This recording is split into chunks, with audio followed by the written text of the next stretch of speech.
জমির পরিমাণ 70%। বর্ষাকাল তো আগাছা হয়েছে, বোঝা যায় না। এই যে প্লটটা এই এই কাঁঠাল চারা থেকে এইভাবে শুরু হয়ে আসে, এইভাবে এই মেহগনি গাছগুলি সহ। রাস্তার বিষয়টা হচ্ছে, এই যে লোকটা দাঁড়ানো আছে, কলা গাছ আছে, এই দিক দিয়ে রাস্তা,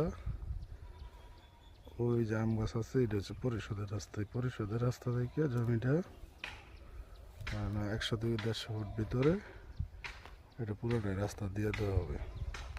এই প্লটটা 70% জমি, পেলাশি মৌজা। এই পর্যন্ত, এই ধান খেতের আগ পর্যন্ত এই মুখটা নিয়ে উঁচু চালা জমি, মাটি টাটি ভর্তি হইব না, খুবই সুন্দর। তো আগাছার কারণে পরিবেশটা বোঝা যাচ্ছে না। রাস্তা আছে ইউনিয়ন পরিষদের রাস্তা থেকে 100 ফিট বা 150 ফিট যতটুকু রাস্তা হয় গাড়ি ঢোকার মতো, এই রাস্তাটা দিয়ে দেওয়া হবে জমি পর্যন্ত।